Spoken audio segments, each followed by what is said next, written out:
Belle personne consciente, ici Mel Goyer et aujourd'hui j'aimerais ça aborder un sujet plus intemporel. Mais c'est un sujet qui est assez délicat, puis après ma barre on pense que ça touche juste les femmes, mais à mon avis, les gars aussi sont concernés. Dans cette vidéo, je vais partager avec vous des informations, mais aussi mon expérience et mon opinion sur l'avortement. Pour moi, c'est important d'éduquer, de sensibiliser, de conscientiser les gens. Parce qu'il y a une différence entre se faire dire « Fais attention, là, tu peux tomber enceinte. Spermatozoïde, ovaire, ça peut faire des bébés. » C'est comme trop vague, trop flou. Il faut savoir qu'est-ce qui va arriver réellement quand je vais être sur la table d'opération pour réfléchir comme il faut avant. Mais avant de rentrer dans le vif du sujet, je vous invite à liker la vidéo pour qu'elle circule le plus possible, de vous abonner à ma chaîne YouTube si ce n'est pas déjà fait et à activer la petite cloche. Donc, si vous êtes prêts, bienvenue dans le deuxième épisode de Mel Goyer en liberté.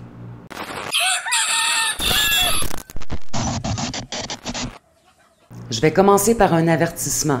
Si vous avez un grand cœur sensible comme le mien, ça se peut que vous ayez de la difficulté à regarder cette vidéo parce qu'il va y avoir beaucoup de visuels qui vont venir soutenir mes propos. Mais à mon avis, c'est vraiment important de voir ce dont il est question parce qu'il y a beaucoup de croyances autour de l'avortement, autour des fœtus, comme quoi que ça serait juste un amas de cellules. What, killing what? It's a clump of cells. You're a clump of cells. I'm a clump of cells. Animals are We're clumps all of clumps of cells. cells. Donc déjà en partant, je vous pose une question. À votre avis, la vie commence quand? Tu sais, si vous croyez qu'on a une âme, à quel moment, selon vous, l'âme arrive dans le corps? Moi, personnellement, j'ai pas la réponse, là, mais j'ai vu une petite vidéo intéressante. Encore là, controversée, mais intéressante.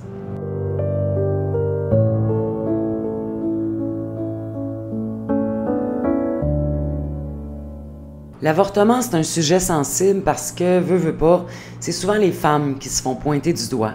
Tu sais, si tu as eu le malheur d'avorter une fois, on va peut-être tolérer la chose. 2 fois, on va commencer à te trouver irresponsable. 3 fois et plus.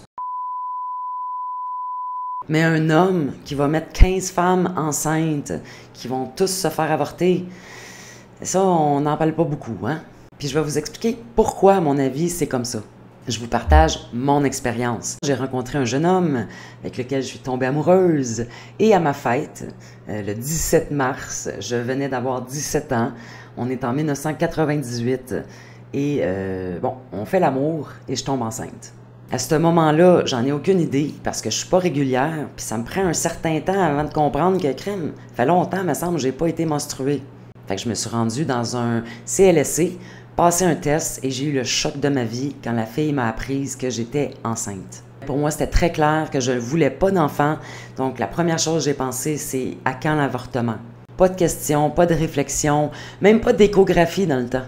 Quand j'ai su que j'étais enceinte, mon bébé avait déjà 2 mois. Puis le temps que mon rendez-vous arrive, j'étais rendue à 3 mois.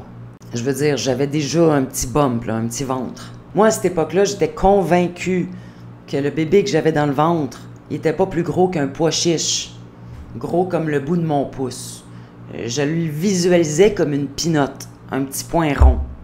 J'avais jamais vu d'image concrète, que ça soit même des dessins ou des images réalistes de ce à quoi ça ressemblait un fœtus de 3 mois. C'est tellement pratique de croire que c'est un amas de cellules. Mais des années plus tard, j'ai amené mon filleul dans un musée. C'était une exposition du corps humain, fascinant. On voyait tous les muscles, les os, puis c'était pas une reproduction, là. C'était des vrais muscles et des vrais os de vrais humains. Un peu controversé, genre, où est-ce que vous avez trouvé les corps? Bon, c'est pas important, là. Pas que c'est pas important, mais pour cette vidéo-là, c'est moins pertinent. Fait que, on fait le tour du musée, on est bien impressionnés, mais je peux-tu vous dire que le cœur m'a arrêté quand je suis tombée face à face avec 9 bocaux. Puis dans chaque bocal, il y avait un petit fœtus de 1 mois à 9 mois. Puis là, j'ai été confrontée à ce que c'était un fœtus de 3 mois. Comme je le disais, j'ai eu beaucoup de misère à trouver des images réalistes d'un fœtus de 3 mois. Voici l'image la plus marquante que j'ai trouvée sur Internet. Comme vous pouvez voir, ben, il rentre quand même dans la paume d'une main. Il y a des petites jambes, des petits bras, une petite tête. On est fucking loin du petit pochiche. Donc, je me suis rendu au CLSC pour mon rendez-vous. Puis, mon chum est venu avec moi, super gentil. Puis, en rentrant dans la salle d'attente, le premier choc. Colin, pas tout seul ici. Il y en avait des filles. Je sais pas à quoi je m'attendais, d'être la seule peut-être, là, mais ça a l'air que j'étais pas tout seul à prendre des mauvaises décisions. Donc, mon tour arrive, mon chum et moi, on se lève, et là, on lui dit « Non, non, non, monsieur, vous restez ici. » Première erreur. On devrait vraiment permettre à l'homme d'accompagner la femme. Parce que ce qui suit, là, c'est pas juste une expérience physique, c'est une expérience sonore. Quand on se fait avorter durant le premier trimestre, de 1 mois à 3 mois, on va souvent utiliser le curetage. On va aspirer le bébé à travers l'aspirateur. Donc, j'ai dû aller seule sur la table d'opération, mettre les pieds dans l'étrier, de me faire dire par un docteur je vais te piquer, ça va piquer comme un moustique, en sortant une aiguille grosse de même. Je veux pas gâcher le punch, là, mais c'est loin de piquer comme un moustique. Un asti de gros moustique, si ça se trouve, là. Non, ça fait vraiment mal. Mais le pire, c'est pas cette douleur physique. Le pire, c'est quand ils mettent l'aspirateur, puis qu'on entend le son.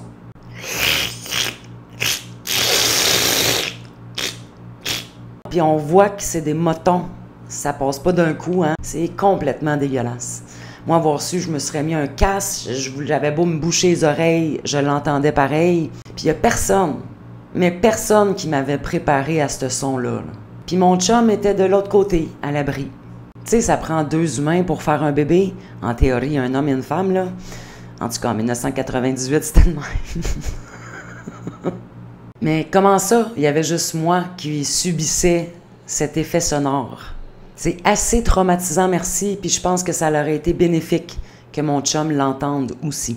Donc, l'opération se termine, on m'amène dans une petite salle, on me donne 2 biscuits, on me dit « Rhabille-toi, mets cette couche pour accueillir l'hémorragie s'il y a lieu ». Ça a pris un bon 2 semaines avant d'être complètement guéri physiquement. Comme je vous l'ai dit, quand on se fait avorter dans le premier trimestre, de 1 mois à 3 mois, on va faire un curetage, l'aspirateur. Mais de 3 à 6 mois, on utilise plutôt des instruments pour démembrer carrément le corps du fœtus. Là, je vous avertis, la vidéo qui suit, elle est graphique. Ça reste un dessin, mais c'est trash pareil. Même si ta vie ne fait que commencer, que tu devais avoir plein d'expériences devant toi, t'es pas désiré. Tu es à l'intérieur de ce qui devait être l'endroit le plus sécuritaire du monde entier, le ventre de ta mère. Le liquide qui jusqu'à maintenant te protégeait des dangers est lentement aspiré autour de toi. Soudain, il y a une paire de pinces en métal froid qui s'agrippe à ta jambe droite et elle est arrachée. Un à un, tes membres sont déchirés dans le ventre de ta mère, qui t'a créé et donné la vie. C'est pourtant l'endroit où tu devais te sentir le plus en sécurité et aimé. Puis si vous pensez que les dessins sont ben trop intenses, c'est pas vrai, c'est pas comme ça, ben, je vais vous laisser écouter les propos du docteur Levatino. Second trimester D&E abortions performed between roughly 14 and 24 weeks of gestation. Your patient today is 17 years old. She's 22 weeks pregnant. Her baby is the length of your hand plus a couple of inches. And she's been feeling her baby kick for the last several weeks, but she's asleep on an operating room table. You walk into that operating room scrubbed and gowned, and after removing laminaria, you introduce a suction catheter into the uterus. This is a 14 French suction catheter. If she were 12 weeks pregnant or less, basically the width of your hand or smaller, you could basically do the entire procedure with this. But babies this big don't fit through catheters this size. After suctioning the amniotic fluid out from around the baby, you introduce an instrument called a Sofer clamp. It's about 13 inches long. It's made of stainless steel. The business end of this clamp is about 2.5 inches long and a half-inch wide. There are rows of sharp teeth. This is a grasping instrument. When it gets a hold of something, it does not let go. A D&E procedure is a blind abortion, so picture yourself introducing this and grabbing anything you can blindly and pull, and I do mean hard, and out pops a leg about that big, which you put down on the table next to you. Reach in again, pull out an arm about the same length, which you put down on the table next to you, and use this instrument again and again to tear out the spine, the intestines, the heart and lungs. Head in the baby that size is about the size of a large plum. Can't see it, but you pretty good idea you've got it if you've got your instrument around something and your fingers are spread about as far as they go. You know you did it right if you crush down on the instrument and white material runs out of the cervix. That was the baby's brains. Then you could pull out skull pieces. And you have a day like I had a lot of times. Sometimes a little face comes back and stares back at you. Congratulations, you just successfully performed a second trimester D&E abortion. You just affirmed her right to choose. Et si vous pensez que ça s'arrête là, ben non. C'est possible d'avorter durant le dernier trimestre, entre 7 et 9 mois. Right, calling the CARE Clinic in Bethesda, Maryland. Thank you for calling CARE. How can I help you? I'm looking to have an abortion. How far along are you? I'm 34 right now. I am in a pretty desperate situation. My boyfriend is kind of out of the picture now, so I don't really have any support. An abortion at any stage is actually much safer than delivering a term pregnancy. It's a 4 to 5 day procedure. We do some basic lab work on you and start to dilate your cervix. After that, we do what we call the fetal injection. A needle is inserted through the abdomen and into the fetal heart where lidocaine is injected, and that will completely numb the fetus so there's no pain. And then after that, we inject a medication called digoxin and another medication called KCL into the fetal heart, which will slow and then stop the fetal heartbeat. And then on that 4th day, depending on how your cervix is dilated, we'll break your water, and then we'll give you a medication called misoprostol. Misoprostol will sort of induce contraction and increase the dilation of your cervix. You're going to have contractions and cramping, and then we'll assist you in sort of pushing in the induction and then remove all of the products of conception. You're definitely going to feel discomfort and cramping and a lot of pressure, but we do give you fentanyl and Versed during the procedure. We specialize in later trimester care. Our doctor is very well versed in what he's doing, and he's very good. So I'm not like a rare situation. Y'all help women this late in pregnancy all the time? All the time. All the time. Donc, c'est pas rare d'avorter à 8 mois et demi. Au Canada, depuis 1988, il n'y a aucune loi qui va restreindre l'avortement. L'avortement est donc possible à 100% jusqu'à la fin de la grossesse. La communauté s'entend pas trop à savoir si le fœtus peut ressentir de la douleur à 10 semaines, mais ce qui est, en tout cas, validé par la science, c'est que déjà, à l'entour des 20 jours, là, c'est des approximations. Hein? Chaque corps de femme est différent, chaque fœtus est différent. Mais disons, à l'entour de 20 jours, on peut entendre les premiers battements de cœur. Autour des 40 jours, on peut repérer des ondes cérébrales. Environ après 50 jours, le petit bébé peut avoir le hoquet, puis il peut bâiller. À partir de 8 semaines, 2 mois, tous les organes internes fonctionnent. Même s'ils vont continuer de se développer, ils fonctionnent. À 9 semaines, le fœtus a déjà des empreintes digitales. Et à 12 semaines, à 3 mois, ben, le fœtus est capable de faire des mimiques faciales, incluant un sourire. Genre d'information qui aurait probablement affecté ma décision. Mais comme je croyais que c'était un pas chiche, là, je sais que j'ai l'air d'être super pro-vie, là, mais je le suis pas nécessairement. J'ai milité longtemps pour le droit à l'avortement. Présentement, je suis au Costa Rica et l'avortement ici est encore illégal. C'est pas qu'il n'y en a pas d'avortement, c'est qu'ils sont juste plus à risque. C'est sûr que je voudrais pas revenir à l'époque des aiguilles à tricoter, avec des avortements bâclés qui font en sorte que la femme meurt. C'est pas ça que je veux. Je suis pas switché complètement pro-vie. J'aime juste plus les extrêmes. Je trouve ça extrême de dire « aucun avortement, jamais, t'es tombée enceinte, faut que tu l'aies absolument ». Puis de l'autre côté, regardez cette petite folle-là, là. I love killing babies. I love it. Jesus, we have to give her the word. I've had We have like to give her the 45 word. abortions and I'm gonna keep having them. You need The baby. The baby. Baby. The baby. The baby. Je veux dire, c'est de la violence complètement gratuite envers un tout petit être. Mais c'est juste un amas de cellules. Le terme pro-choix, je trouve ça cave un peu. Je veux dire, le choix, là, tu l'avais dans la chambre à coucher. ou la toilette d'un bar, là, c'est selon. Je veux dire, c'était à ce moment-là que tu devais prendre la décision si oui ou non t'en voulais des enfants. Je vais finir cette vidéo avec des chiffres assez choquants.